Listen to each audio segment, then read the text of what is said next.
Ngayong darating na July 29, Sabado ng gabi sa US o July 30 ng umaga sa bansang Pilipinas ay magaganap na ang isa sa pinakamalaking laban ngayong taon. Ito ay sa pagitan ng dalawang bigating undefeated champion ng 147-pound division na sina Errol Spence Jr. at Terence Crawford para sa undisputed welterweight championship. Ang kanilang mega fight showdown ay gaganapin sa T-Mobile Arena, Las Vegas, Nevada, USA. Kung ikukumpara natin ang kanilang mga pangangatawan, si Terence Crawford ay may taas na 5'8" o 173 cm, samantalang si Errol Spence naman ay nasa 5'9.5" o 177 cm. Kaya naman pagdating sa tangkad ay lamang po itong si Spence. Pagdating naman sa haba ng braso, si Crawford ay may reach na 188 cm kumpara kay Spence na may 183 cm lamang. Kaya naman pagdating sa reach ay si Crawford ang yamado. Pagdating naman sa edad ay hindi nagkakalayo ang dalawang fighter. Si Errol Spence ay may edad na 33 years old, samantalang si Crawford naman ay nasa 35 years old na.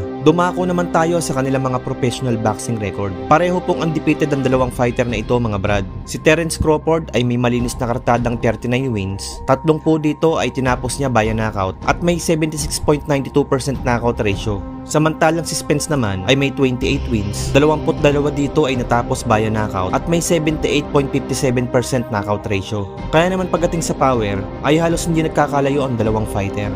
Pagdating naman sa ring experience, si Spence ay pumasok bilang isang professional boxer taong 2012, samantalang si Crawford naman ay nag-umpisa ang boxing career taong 2008.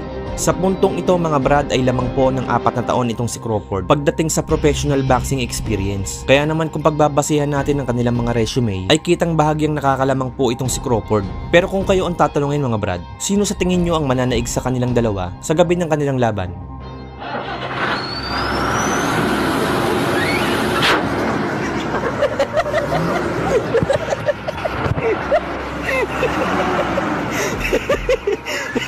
Kung ako ang tatanungin nyo mga brad, masasabi kong si Crawford ang mas may mataas na tsansang manalo sa kanilang dalawa. Kung bakit ko ito nasabi, ay dahil sa kanilang mga boxing style.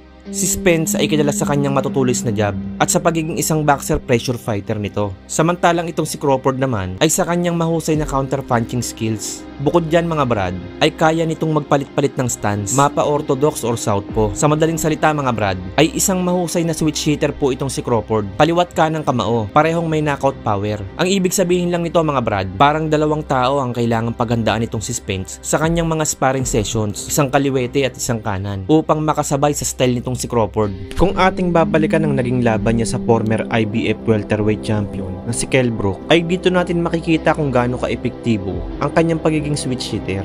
Sa round na ito ay makikita nating nagbato ng jab si Crawford sa mukha ng kalaban. Kaya naman bahagyang ipinaling nitong si Kell Brook ang kanyang katawan pa atras para hindi ito tumama.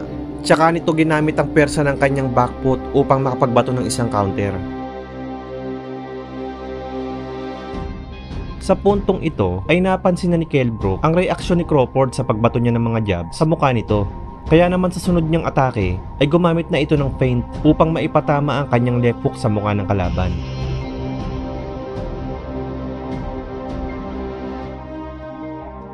Pero nagbago ang takbo ng laban nang si Crawford ay nagpalit ng stance. From orthodox ay nagpalit ito sa pagiging southpaw. Nang dahil dito ay tila ba ibang tao na ang kalaban nitong si Kell Brook. Kaya naman kailangan niya muling mag-adjust sa gagawing laro nitong si Crawford. Nang mag-switch si Crawford sa pagiging southpaw, ay nagkaroon ito ng kontrol sa kanang kamao ni Kell Brook upang epektibo nitong maiwasan ang kanyang jab.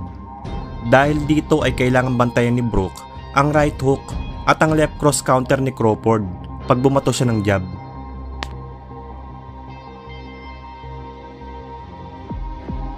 Sa puntong ito ay nagbato ng feint na jab itong si Kell Brook upang ma-set up niya ang right cross sa mukha ng kalaban. Sa pagkakataong ito ay tila ba nakukuha na ni Brook ang tamang adjustment sa southpaw stance ng kalaban. Kaya naman dahil dito ay kailangan gumawa ng paraan ni Crawford upang sirain ang magandang adjustment nitong si Kell Brook.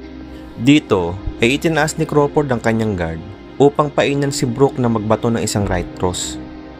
Nasalag naman ito ni Crawford at gumanti ng isang power jab.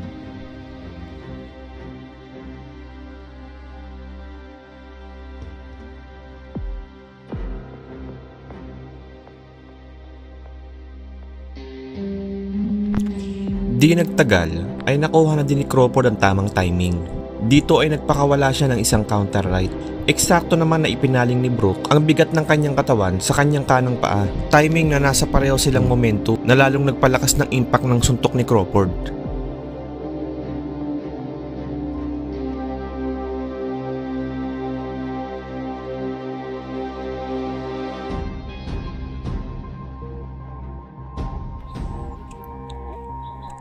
Ano sa tingin nyo mga brad? Sino kaya ang mananalo sa kanilang dalawa? Si Spence ba o si Crawford? Mag-comment lang kayo sa ating comment section at atin niyang pagtatalunan. At dahil nakaabot ka sa dulo ng ating video, ay muli ko kayong bibigyan ng isang malupit na boxing trivia.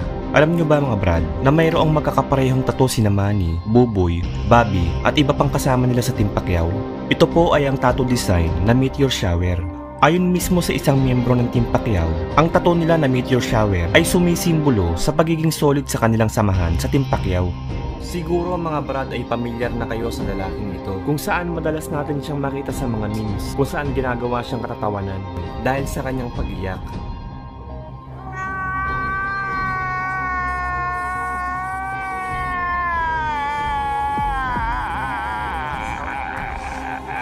At marahil ay isa ka din sa natawa sa kanya dahil sa nakakatawang reaksyon ng kanyang muka.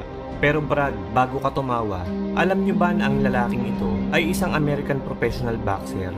Ang pangalan niya po ay si Rick Lockridge na kilala din noon sa bansag na Rocky. Naging lineal at WBA Super Featherweight Champion noong February 26, 1984. Siya lang naman ang nag-iisang boxer na nagbigay ng kauna-unahang talo sa tsuhin ni Floyd Mayweather Jr. na si Roger Mayweather via first round knockout sa loob lamang ng 98 seconds.